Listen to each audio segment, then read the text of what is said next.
slides today. You can write down, you can send a text message to that number and text the word expo, or you can email slides@timherriage.com, and then you'll get an auto reply with the form to fill out and yada, yada, yada. Disclaimer, I'm not making an offer to sell you a franchise. This event is not an official event of Homeinvestors of America. Each office is independently owned and operated. Please do not rely on any statements. It's meant to be entertainment and informative. Do your own due diligence. I'm a former Marine, landlord, wholesaler, owner, financier. I've got different portfolios and partnerships. We have about 82 houses right now between all the different portfolios and partnerships I'm involved in. I'm a firefighter, EMT, football coach. I just can't find enough things to keep me busy. So I bought about 1,100 houses in the last 11 years, and that's not some kind of remote rehabbing strategy. That's houses I've laid my eyes on that I wrote a contract that had my name on, that my buck was on the hook. One of my claims to fame is I've never written a contract that's not closed. And it's something I'm proud of, and I close on houses all the time that after I write the initial contract, I realize I'm going to lose money on it. But it's one of those things that it makes me so much money every year by being able to look sellers in the face and tell them, no, I'm different. This is guaranteed. It will close. And there's not too many people that say the word guaranteed. But that's kind of my office. I'm going to talk to you about a team here in a little bit, because I have a team of people that negotiate on my behalf and sell on my behalf and answer my phones. And I drill this part into their head because they don't want to be the reason I have to close on a house and lose money because my name's on the contract, because they'll be out of the business pretty quickly. So I always come to these events, there's always a contingent of people in the room, not as much in California as much as other places, but the people that either don't have money or don't have much startup money, and they want to know how, and they're used to being told all these ways that you can do this business with no money or no money out of your pocket.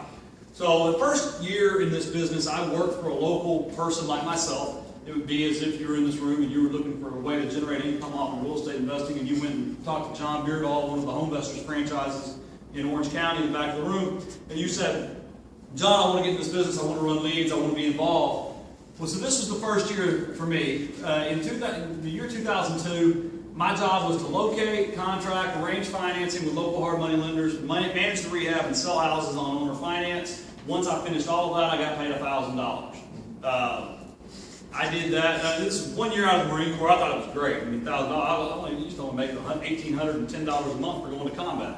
But actually, we got an extra $150 if we went to combat, and it was all tax-free. So that's really the real story behind Marines and why they like to go to combat, because that's enough for at least another couple cases of beer. It's not really about the combat; it's more about the beer. At the end of the year, they owed me about $12,500 in back commissions, which at that age, with my money management skills, it was about $12,600 more than I had in my bank account. So I moved on and went to work for a Homeinvestors franchisee in Texas. And this was really what I call my light bulb moment in the business, because I went and this guy, he was the 20th or so franchise, because Homeinvestors has been franchising for 17 years now, actually this week. And I sat down with Bobby, and he pulls out this old pad of paper, and he was the guy that used to own half of the town, and his family had sold all their farmland to the Corps of Engineers, and they had a couple of reservoirs on it, so he was richer than God, in my opinion, at that time. So he gets him this yellow pad of paper and just draws out how he buys houses, because his only thing was that he could pay cash for the house, rehab the house, sell the house in 4 months or less, and make 20% of the sales price in profit, then he would buy the house. Well, with Homeinvestors, we generate a lot of leads, and a lot of the leads, I was sitting at the kitchen table, and I would look at the house, and it didn't fit with Bobby's strategy. There may not be solid comps. I may not be able to get it for that 20% where he could profit the number he wanted. But I was sitting with people that had motivation, and I was sitting with people that had effort. And I had to figure out a way to make money for me, or for Bobby, which meant me. And so what I did is I went to local real estate clubs just like this, and I got to know everybody in the room. And when you're in this room today, before you leave, really go up and strike conversations up with people, and almost like you're interviewing for a job. Even if they're not looking for a job, even if you're not looking for a job, have meaningful, quick conversations. Don't just sit around and talk about the government shutdown and all that other stuff. Just, ask them, where do you buy? What do you pay? Where do you get your money? What do you want to make? What's your rate of return? Ask some quick questions to qualify them, understand them, get their card, make some notes, move on and talk to the next guy. It's like speed dating with cash. And literally, I started doing that every month. And I was in Dallas with like 17 different real estate investor clubs. And I would go to all of them. And I just met everyone in town. And I knew everyone in town's criteria. So I would go look at a house that didn't meet Bobby's criteria. It was just like a Rolodex. And, okay, well, who would want to buy this house? Because then I'd pick up the phone, call them, get them to come out and give me an offer. I'd make my offer based off their offer, and I got half of the difference. And that's where I real quick figured out with Bobby, that the secret to making money in this business isn't about what you want to do, especially if you're generating leads. If you're not generating leads, then fine, you can stick with only what you want to do. Once you start generating leads, as John will tell you, not everything that you get is going to fit your criteria. Just in the last 2 months alone, we bought a house in Dallas for $4,500 and for $450,000. And the two are very, very, very different. The ugliest house I ever bought, the city paid me $500 to take it. I kid you not. And that's in Dallas, Texas, the great real estate market. Well, there's some dumpy areas of Dallas, just like there are in LA and in Detroit and in Memphis and in Nashville and in Virginia Beach and everywhere else that we go and that we own. But the whole point is, you have to broaden your criteria and your scope of ability if you're actually going to get into the lead generation business. Because you may only want to develop in Orange County, but if you're generating the amount of leads that we generate and you get a good lead over in Inland Empire, and you know a way to make a quick 20, 30, 40, 50, 60 grand or dollars, whatever it is, whatever you can work out of it, you already paid for the lead, you already spent the time on the phone, you already drove out to the house, or you already had your employee do it, so you might as well make money off of it. I tell everyone I'm kind of like Bluebell ice cream. I eat all I can and I sell the rest. Because for me, we operate off the 10% rule. We try to keep 10% of what we put under contract in our personal portfolio. A lot of it comes from that book, The Richest Man in Babylon, which is a great book if you've never read it. But depending on what the rental portfolio is doing, like right now we have 3 vacancies. It's wearing me out because one was a $25,000 rehab that had a plumbing leak, a foundation damage, and needed a new roof. And then the other was our largest rental that we have in the portfolio. It used to be our personal residence, and it's going to be about a $45,000, $50,000 rehab. Now the nice thing is the market's kind of swung all the way up since we moved out of that house, so when we sell it, we'll actually make a good profit. But the rental company is its own entity. It operates on reserves and contingencies. So now that kitty is a little low, so we're not acquiring any rentals until all of those sell out or get occupied again, and then we'll have to double down for a couple months once the reserves get back up where they need to be. I always like to talk about mindset because I was fortunate enough to be a naive Marine that had a take-the-hill mentality whenever I got into this business. And there's so many people that I meet to talk about, they say can't. And I always joke around because I've got a 12-year-old and a 3-year-old, and we as American adults are a bit hypocritical. We tell our kids all the time, don't say can't, don't say can't, don't say can't. But we leave our house, get in our car, truck, SUV, limo, helicopter, whatever it is you get in, and then you start saying can't. Well, I can't do that because of this, and I can't do that because of this, and I can't do this because of that. And it's amazing the negativity, frankly, that we all carry around in our heads. So whatever you do, when you leave here tonight, and especially if you're right now with the seller's market on fire and all these yahoos in Washington, D.C. messing everything up, and it doesn't have to just be Washington, D.C., don't get me wrong. It's Sacramento, it's Austin, it's any state capital, any city capital. I think they're all a bunch of crooks. If you're a politician in here, I'm sorry. I don't like it. Bottom line is, what's a politician's main job? Amen. That's it. Get reelected. So you can vote for him now, and if he doesn't think you're going to vote for him again, he's going to kiss his backside. You're both Davids. See, that would be a politician's dream, right? He doesn't care about you anymore, kiss his butt, so he'll vote for him next time. That's all that matters. Then they get benefits for life. So, at the end of the day, though, in real estate investing, you're going to have to find a way to put your money to work to produce residual income. It's the absolute, I'm telling you, and some of our guys in California, you say, well, that won't work here because I'm in Orange County and the average price is blah, blah, blah. Well, fine. Drive somewhere else. In Dallas, you can't buy a house in University Park or North Dallas or Plano or Richardson that is going to be a good rental on a rent-to-value basis that works for my cash flow strategy. So I don't buy rentals there. I buy fix and flips there. 30, 45, 50 miles away, that's where I buy my rentals. Because at the end of the day, in every market, I've never found a market that doesn't doesn't have the $80,000 to $250,000 houses that will rent for somewhere between 0.9% of value and 1.1% of value that you can't put on a 20, 30-year note in cash flow. Because beautiful, and you got to find a way to get fixed rates. Who was that guy saying he loans rental money? Those fixed rates? Yeah, 30 years. 30 years, it's not a 320 mini perm or any of that. I love it. Because the best thing is, the biggest thing I've seen investors make problems with is they go get these bank loans, and bank loans, I hate banks. See banks in here? Yeah, I hate you. They're all 320 commercial mini perms. Every 3 years they start adjusting. And the crazy thing about them is there's always a floor and never a ceiling. Man, your rate can never get below 6% if times are really bad, but boy, the inflation kicks in and we can get you up to 12%, we're going to do it in a heartbeat. And that's why you got to have fixed money, and that's why I'm glad you're here, because then when inflation kicks in and cost of living goes up and rent goes up and your rate stays the same, your returns go up to offset the inflation. That's why real estate's such a good hedge against inflation. If you're in a position where your rates could adjust, you got to watch out. I mean, there were times back in 05, 06 that we were paying 9 1/4 on our bank money. Same bank line, a couple years later, we were paying 6. Couldn't get below 6, even though prime was like, whatever, 0. And then at the end of the day, too, if you're sitting here and you're not actively buying houses, stop waiting, go pull the trigger, just buy a house. I don't care. You may have to move into it. It doesn't matter. Lose money. Don't pay someone $50 grand to be your mentor if you haven't bought a house yet. Because you'll learn a whole lot more walking into a kitchen table or a meeting with a realtor or going to an auction and making that mistake and sweating those bullets. I bet you haven't sweat bullets like that again, have you? No, I mean, you don't. I mean, but eventually, I meet so many people that are talking about this, talk. Man, stop talking, start buying. Prices are going up. If you make a mistake, you can get another idiot to take it off your hands. You can sell a house to someone else, let them make their first mistake on your mistake. Now, once it starts to correct, that option goes away a little bit. Another thing I like to talk about, you get what you pay for in this business. We're going to talk in a little bit about advertising, but the kind of leads you buy, if they're cheaper than the other leads, they're probably not as good.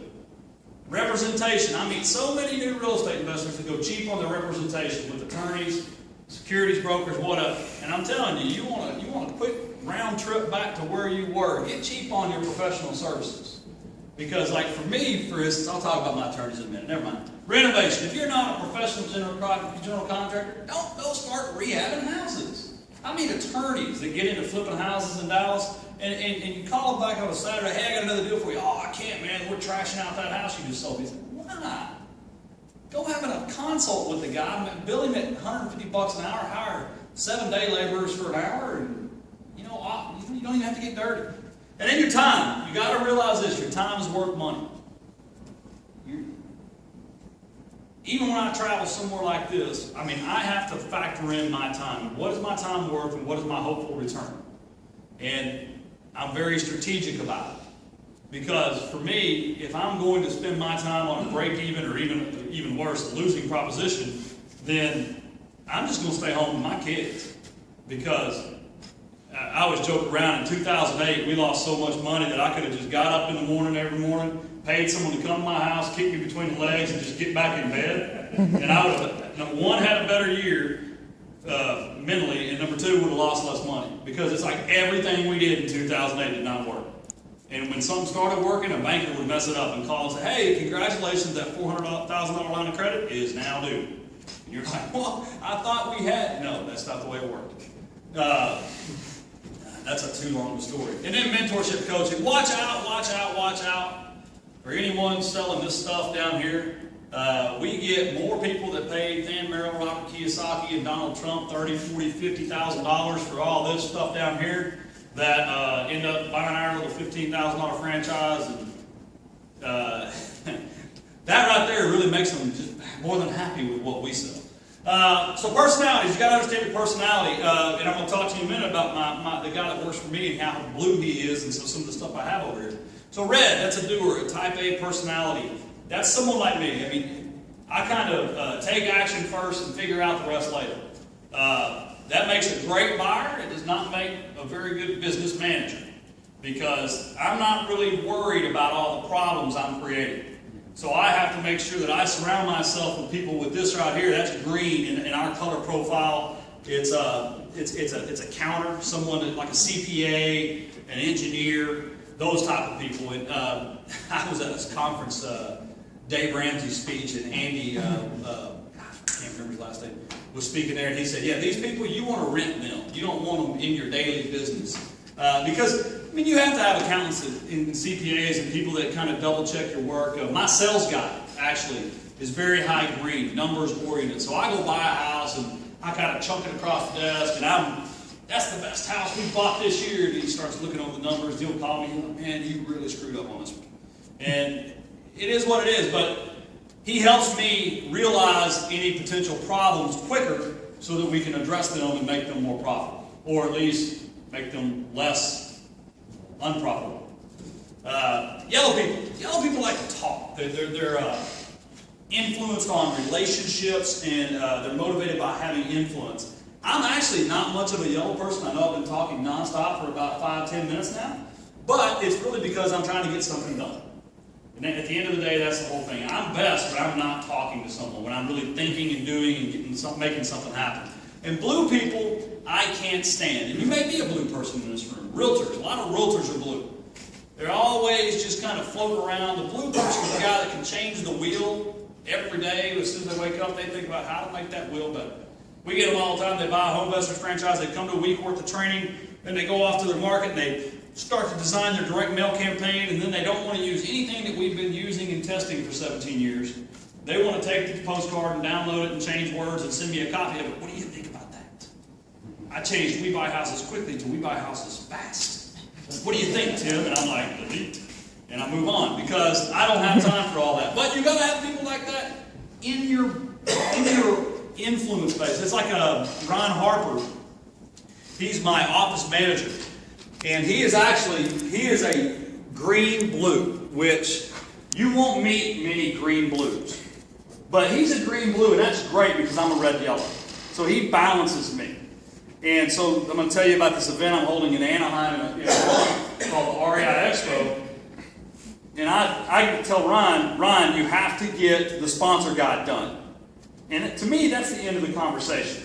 I'm not going to sit there and tell Ryan about the wording I want him to use or the images or the prettiness. I'm going to tell him to get the sponsor guide done. And then Ryan's going to spend probably 5-10 hours on something that I would spend 15 minutes on, making it pretty and changing the words and moving the graphics around and being really creative.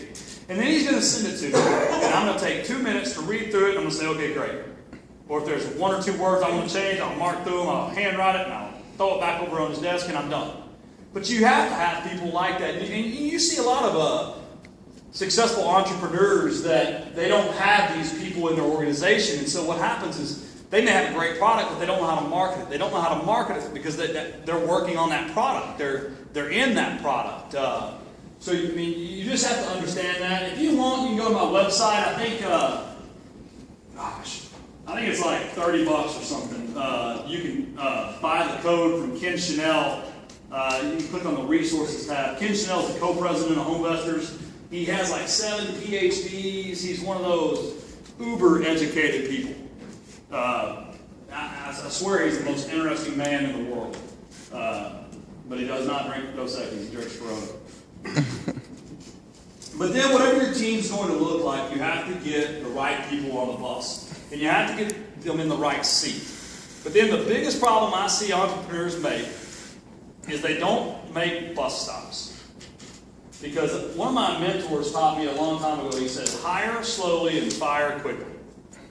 And if you ever run a company or a business or a department for someone else's business, you know what I'm talking about. That person you bring on, the interview is good, and the interview is really as good as it's ever going to be. And for months, you're thinking of how to get rid of that person, how to make them quit, or how to get them in someone else's company or department so you don't have to deal with them anymore. And when you're running an individual, small business like we do at Homeinvestors, you have to make these decisions quickly. You have to make stops, and at bus stops, what happens is people get off the bus and people get on the bus. And sometimes you move seats around. And I've done that. Jason, my salesperson, actually started out for me in 07, I want to say? No, 06. He started out in 06 as a buyer. And that's back when I was spending about $63,000 a month in advertising and overhead between all the personnel. And I had wrapped vehicles and contractors on payroll, all kinds of neat stuff that I will never do again. But he started out as a buyer, and he just didn't have that go-for-the-throat mentality that it takes to look someone in the eyes as they're crying and hit them below the knees with your offer. Because at the end of the day, that's what it takes. I'm a nice guy. I love to give to charity and all that. But when I'm sitting at your kitchen table, it's about me making as much money as possible. And I will spend an hour with these people, building rapport, finding out their story. And if I think they'll take 80, I'm going to offer them 70. Just because if I can get it for 78 instead of 80, I won. And you have to be like that. Jason wasn't like that. Jason was too nice. If he thought they'd take 80, he would offer 82 just to be nice and to make sure they were friends. But what happened is I got Jason out of that role and I moved Jason over to become the salesperson. And then that was a win-win because now he's sitting with these investors, right? And he's trying to make them happy and he's getting them bids and introducing them to contractors and giving them extra comps and doing all these things to make these people happy. And then when they say, we'll give Tim 90 for the house instead of 95, well, Jason doesn't have to tell them that because Jason gets to go to Tim and try to plead his case. And Tim, you ought to take 90. David's such a nice guy, and he's going to buy more houses from us and all this. And then Tim can say, no, I'll take 90, 95. But it's all about being in the right seat. And the other thing I'll say about this, I already said this about green people, but I'm going to say it again. You would never take a mechanic on a bus trip with you. Where do you leave the mechanic? Back in the garage, right? Because if the mechanic's not in your car, he's going to, hey, what's that? My father-in-law, he's a former jet mechanic for American Airlines. I hate him being even near my truck when I pull into the driveway. What's that noise? You had that auto alarm check lately? I'll tell you what, pop the hood. It's like, oh, God almighty. Because I know at that point, I just want to go inside and sit on the couch and watch TV. But he's going to have me in the garage in 125-degree Texas heat all afternoon looking under the hood of my truck. And he's, did you check that? I'm like, no, Max, I'm not a mechanic. Well, did you check that? No, Max, I'm not a mechanic. Did you check that? Max, I'll take it to McSwain's tomorrow. That's the line of the conversation. So, anyway, I won't even let him ride in my truck. We just take his truck. Because then he can talk all day long about his idle arm and his throttle arm and all these other arms on his truck. But then I get to get out and go on about my business. So, this is something that we do in Homeinvestors. It's a team concept. But I like to talk about the house I bought yesterday. Because I didn't actually buy one yesterday. We bought one Monday. Never seen the house. I'm actually going to rehab the house because it's in Plano, Texas, which is a northern suburb of Dallas. You must buy houses in Texas. Okay. Well, a lot of people have been to Plano. Frito-Lay's headquartered there. Pizza Hut's now headquartered there. EDS is headquartered there. There's a lot of people, businesses moving there, which is why I'm actually going to rehab that house because it's not a good rental area. Because it's an area that has continuous demand for the 220, 250 market in Dallas. That's why all these corporations move their headquarters to the Dallas-Fort Worth market because I mean, you can buy a 4,000 square foot house in exemplary schools in Plano, Texas for $300,000, which would maybe get you a vacant lot in Orange County? This guy, developers over there, like I'd buy 10 of them right now. But then, we looked at, I think, 4 houses today in Dallas-Fort Worth. While I was at the fair and while I was on the plane, and I think we're looking at 3 or 4 tomorrow, and we've got a couple showings tomorrow. But the nice thing is, I don't actually have to do any of that anymore. I have to understand it, I have to manage it, I have to track it, but I don't have to do it. Now, when I am in town, I do a lot of the looking at it, because that's what I enjoy the most. And what I learned is back in 06, 07, 08, before the crash, that was during the crash. 06 and 07, what I'd gotten to do is I was spending all my time in my office managing the office and the people instead of doing what I loved. Instead now, I've got a guy that he makes a lot of money in the office to manage the office, and he loves that. He gets a kick out of checking people's schedules and telling you where you need to be. And did this bill get paid and did that bill get, if it was up to me, I would pay bills like once a quarter. And anyone not willing to give me a 90-day net term, I just wouldn't use it. Because I hate accounting. I absolutely hate it. I mean, here's how I do my accounting. I've got a Chase app on my phone. As long as that number is big enough, we're cool. The bookkeeper sends me an email whenever you go check your Chase, do you expect the wire or something? You got to get alerts, man. See? Yeah, I got alerts. My wife's got alerts too. And when it gets below a certain, it's kind of like you're driving down the highway and the little gas light comes on. Yep, my wife's got that set up. She gets text messages when I buy something over a certain dollar amount. That's my CFO right there. Which works great because that's actually her skill set. So I'm able to make money, give her money, and not worry about it. Because she's actually, I spend when she does. She's a nester. She just, if it was up to her, I mean, we would live in a little bitty house in a little bitty neighborhood, and we'd just be like, what was that old DuckTales? Ebenezer or Scrooge or whatever. Am I the only one that ever watched DuckTales? Nobody know me? Uncle Scrooge. He had that big vault with all the money in it. That's my wife. So, you got to build a team. My favorite analogy, I call it baseball for real estate. And if you want to be in this business active, and you want active returns, you want to buy houses like I do and like John does, or you want to, I don't know, whatever you want to do. You want to make the kind of money that the person you're looking at does, then you have to accept the role of a pitcher. Because the baseball game cannot start until the first pitch is thrown. And if you want to be the star, you want to make the big returns, you have to take the mound. And you have to be willing to wind up and let that ball loose. And that may mean buying the first house, that may mean building the first house, that may mean making the first loan, making the first hard money loan, the first permanent loan. It means you're going to have to at least take a risk. Because that pitcher, when he throws that ball, he doesn't know if it's going to be a strike, a ball, a grounder. He doesn't know. Could be a home run. And I meet a lot of people that come to events like this and they just can't find that strategy that fits what they really want the best. And that's where I tell you, go talk to an investment advisor. Maybe you just need to put your money to work with someone else. Because if you're not going to be able to take that risk and pull the trigger and get exposed, the game won't start. So get a good mentor, and that's why I put the mentor and pitcher number in the catcher position because, pitcher stands on the mound, looks down to the plate, and catcher says, "Throw a fastball." No.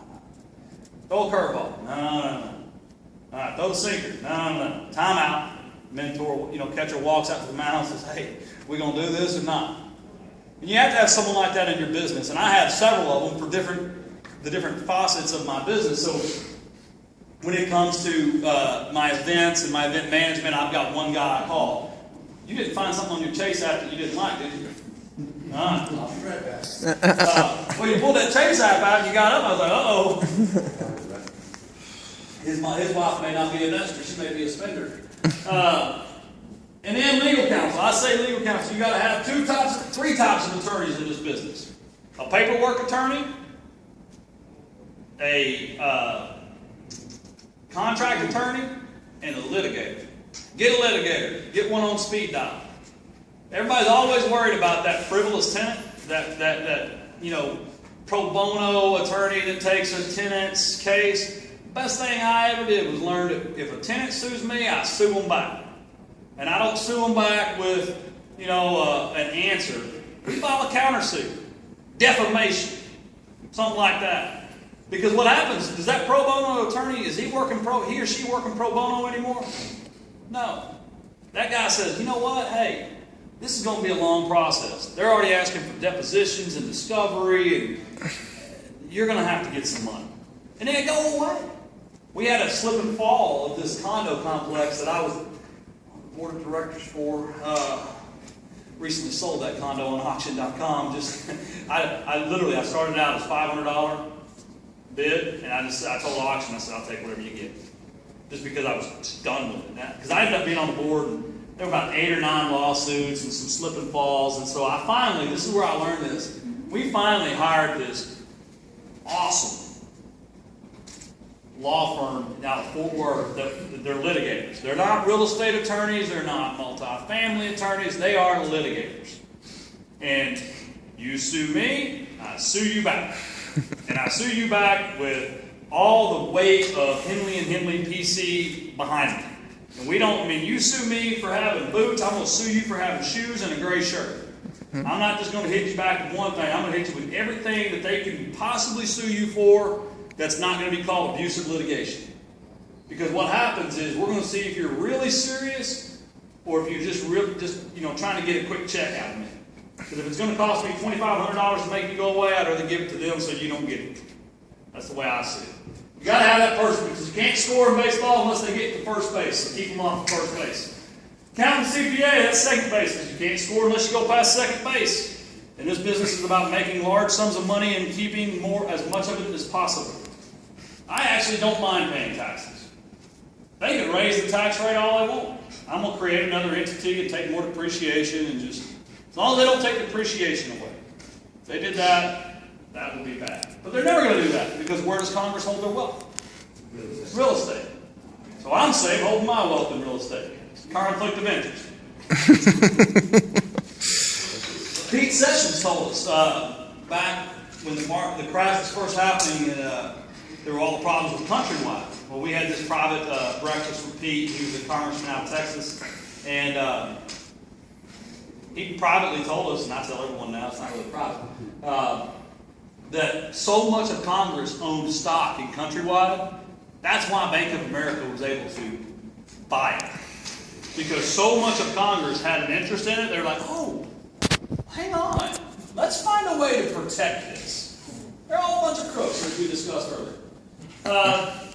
Third base, FEMA, title company, CPA, fee attorney, escrow attorney, whatever you call it, your state, your market, whatever, have a good one and a reputable one.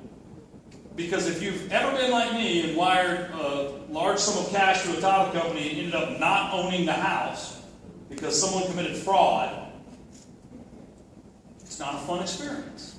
But if you've got if you've got a reputable company that did all the proper research and gave you the title insurance that you paid for, I've seen people pay for title policies and the policy was never issued.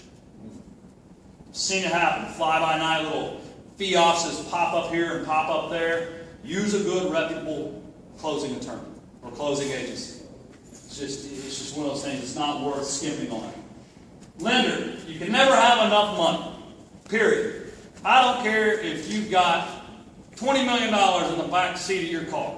Get some good lenders. Meet with every one of these lenders in this room. Because you never know when you're going to need the money. And you may not need the money because you're out of cash. You may need the money because you're out of town. You may need the money because you sank a lot of your cash into a couple other investments, and if you were to take advantage of this opportunity in front of you, it would put you below a comfortable reserve level.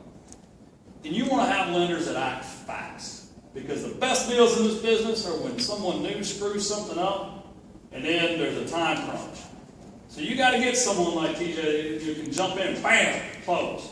You got to get someone that can quote you on the back end. I mean, you can't have enough lenders. We pay cash for most things or use private money, but I take hard money lenders to lunch all the time. They ask me to lunch because they want to loan money to my franchisees, and I end up buying lunch because I know how important it is. Even if it's to get one of my investors funded. We wholesaled a deal a couple weeks ago, and the buyer backed out and said the repairs were coming back wrong or something, and this other buyer wanted